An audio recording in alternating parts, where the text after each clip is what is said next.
There was one other Warrior kind of related thing, though, that I wanted to play with for a second. The hell is KD talking about? And I don't, like, whatever your opinion is, I don't care. Like, KD and social media have a long, winding journey in this world. Yeah. So, whatever. I'm not going to get all bent out of shape because of his opinion. But I think this is one of the weirdest sports opinions I've heard, especially from someone who seems to be sort of in a backwards way denigrating portions of himself. Kinda. He was asked about how talented and how good the Philadelphia roster is now with LeBron there and Jaylen Brown there. You add him to Maxey and Embiid and Edgecombe, right? And he said, quote, the last time they put 3 20-point scorers on a team, they said it was unfair, and that was the Warriors team that I was on, I being KD.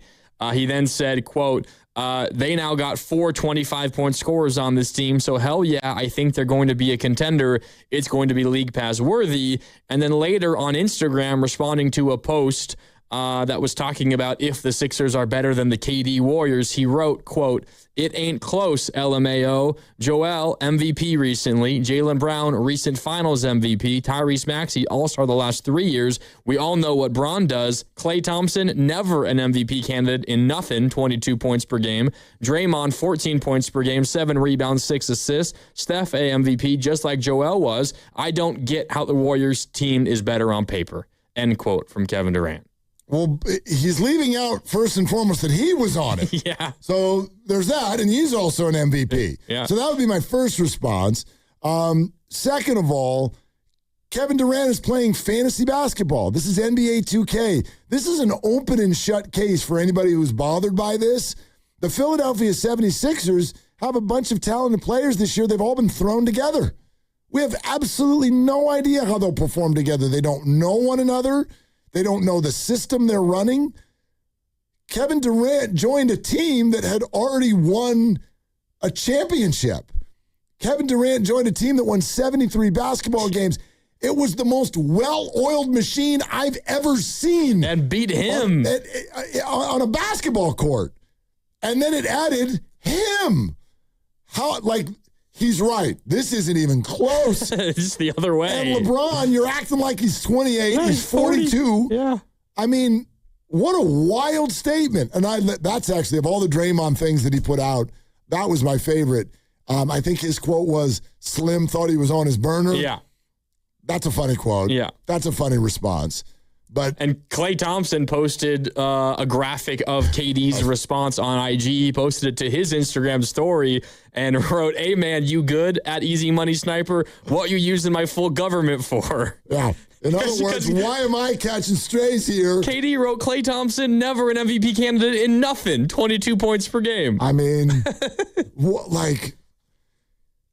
He's trying to defend his move to the Warriors by saying, well, this isn't as bad as when I went to the Warriors. Bron's running to the best team in the world. Yeah. I have nothing. I never will, because I enjoyed the hell out of those seasons. And I don't think he's a bad guy at all. I will not have anything bad to say about Kevin Durant, other than if you want to take this as a bad statement. What an odd guy. Very strange. What a strange guy. And that's okay. Be strange. But I cannot figure this dude out. I mean, he got ran off of Twitter this past year on his new team because he thought he was on his burner account talking trash about his new teammates. Has to be one of the most under-discussed stories of 2025. It's crazy. Like the Houston Rockets. Can you imagine, run that story through a local prism. Run that story through a local prism and ask me if A, we would be done talking about it, and B, the guilty party would still be on the team. Do either the Warriors or the Niners, either one. Christian McCaffrey is caught with a burner account on Twitter talking about how Brock Purdy sucks, Trent Williams can't block, pick a receiver. Mike Evans can't catch. Yeah. And then at the end tabs it off with miss me that Nick Bosa and Fred Warner are actually elite players. And then everybody just goes back to work and they're like, well, I guess we just deal with it. It just turned into memes. It just turned into memes. That's all it turned into because it was around, I think it was around the All-Star break, wasn't it? And they have KD like sitting watching some event before the All-Star game on Sunday, and he's like scrolling on his phone, and everyone's making assumptions that he just then in that moment realized he got caught and he's going crazy. It just turned into memes. That's all it was. There was nothing else. It was no big deal. It's so embarrassing. And then they lost in the playoffs, and he was obviously hurt. There were injuries involved, but they lost in the playoffs to a Lakers team that didn't have Luka or Austin Reeves. Let me say this real quick because, and I don't need to hide it. You know that like my best friend's the voice of the Suns. I'll just whoop. Yeah, boop boop. Okay. So here's the thing. There's a weird thing that has started happening with Kevin Durant late in his career. He's such a wonderful player. But everywhere he goes, the team underachieves from what it's supposed to do. And then everybody very quickly gets worn out by his presence and is like not bummed when he's gone. Since he's left the Warriors, that's kind of been true, which is strange because he's so great. He's still so good. He's so effective. Still. He's still unguardable. We give Steph so much credit for doing what he's doing at 37. KD is right there with him. Kevin 38. Durant joining the Suns was supposed to make them a big deal. If I'm remembering correctly, and actually I want to thank Kevin for this, me and all my high school friends in calendar year 2025, we all turned 50. And I had been pushing all of them starting at age 49. I'm like, we have got to do something, like a big trip. I kind of wanted to do what Steiny just did, but I think that was a little bit more involved than everybody was ready for. Yeah, that sounds crazy. So anyway, we ended up and I mean like 8 couples. We like rented a huge house in Cabo, and we all went. This was when Brock Purdy signed the extension. It was in middle of May. It was in May of 2025. Yeah. Now, John, originally the voice of the Suns, in the original planning of all this, he's like, I can't go. We got KD. We're going to be in the playoffs. That's May. I don't know what you all do in May, but the voice of the Suns works in May. We got Kevin Durant as we're planning this whole thing. And then I'm watching, and they just lose and lose and lose, and they're not even were they even a play-in team? Or were they a playing team and they lost? 2025. Jace, will you look that up for me? I can't remember if they were a playing team or were they just a first round out or did they miss the playoffs entirely? I think they might have been a playing team. But the Suns were D Book and Kevin Durant are teaming up. No, they missed the play-in. They didn't even get a top 10 seed. Yeah. The Mavericks, who were tanking, got into the play-in over them. And I was stoked because I'm like, well, now you're coming to Cabo. And he and his wife were there. Poof. Yeah. I mean, the Suns were in the finals a few years before KD went there. Right. They traded away everything to get KD. They sucked. KD leaves, and they drastically overachieve right after. Boom. So every team right now that's kind of, and it's the same thing. It's like we're good, but we're young-ish, and we need somebody with experience that'll really kind of push our offense over the top. So the Suns acquire Kevin Durant. You give up Mikal Bridges, Cam Johnson, and a bunch of first-round picks. And they get worse. And they don't even make the play-in tournament. They have to buy out Bradley Beal's contract. The Warriors then beat the Rockets in 7 games.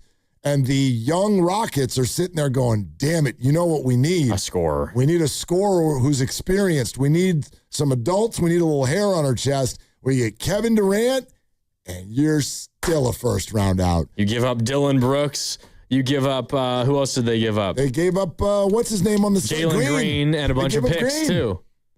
And the Suns were better. And they went from the 2 seed to the 4 seed and got knocked out by a LeBron team missing his other 2 best players. Yeah. And you made fun of all of your teammates on Twitter. What an odd bird, dog. He's so strange. I also don't get why he's just randomly calling out Klay Thompson like this. Klay Thompson, never an MVP candidate in nothing. It's like, Yo, You know how vital Klay was? How vital Klay was to everything? The best two-way guard in basketball. But I love Klay's response because he's like, "Dog, I'm on a boat right now. Hey, man, you good?" LeBron signs with the Sixers, and here we go. Now you're like, Klay Thompson never did nothing. It's like, what did I have to? Why are you bringing me up? Also, like, we are Warrior fans, and that era of Warriors basketball was the greatest thing to ever happen to this radio station. But, like, we can't sit here and pretend like LeBron going to this Sixers team is anywhere near as, like, damaging to the league, right, and the competitiveness of it than what KD was coming to the Warriors. He was in his prime. Oh, yeah. Like, everyone was in their prime. And they just won 73 games. And you had, like, the vast majority of the league was like, you know what? We're not even going to try. Right. Like, I gave the Rockets a ton of credit just for trying. Like, just for willing to try to put up a fight against the Warriors. They were the only team that was really willing to do that in the Western Conference. And they came close a couple of times. Intuitively, it was a no-brainer deal. Jaylen Green was it felt like he was overpaid, and he was inconsistent. Empty calories. They needed somebody who could just give the ball to with 10 seconds left in the shot clock and be an adult. And Dylan Brooks, he's hated in this market, but I swear to you, he's a winner everywhere he goes. Thank you. He's the opposite of Kevin Durant right now. Yes, he might be my least favorite athlete on the planet. He makes every team he's on better. Every team he's on. Look at everywhere he goes. Yep. He was. I mean, Memphis, Houston, and the second that he leaves, look what happens. Memphis immediately, the bed, and then Houston. Maybe it's also part of the KD factor, but they weren't terrible last year, but they became way more dysfunctional. And if he ever leaves the Suns, we'll see what happens then. So at the end of all of that conversation is yet another cautionary tale. Remember, the Warriors thought they had him. He was going to be back. And he's the one that said no. And there's still persisting, though I don't believe real, rumors that the Warriors, to this minute, are monitoring Houston or will next year, because if they underachieve again, guess who's going to be available at the deadline? Kevin Durant. And boy, won't the Warriors be interested. They can flip Jimmy Butler for Kevin Durant. Yeah, see, I'm with you. Let's be done once and for all for that conversation. Yes, put your armor on and be ready for whatever commentary will come for the next 20 years of our lives from Kevin Durant, diminishing what was achieved here if you want. And other than that, just appreciate what he brought and the player that he was at that time. But what an incredibly odd dude. Mm-hmm. Really weird. Yeah, like just no shade. Like one of the greatest basketball players of all time. One of the greatest, maybe bucket getters in basketball history. Maybe the best bucket getter in basketball history. But, man, his career has taken a weird turn since he left the Warriors. Super weird. Super, super, super weird.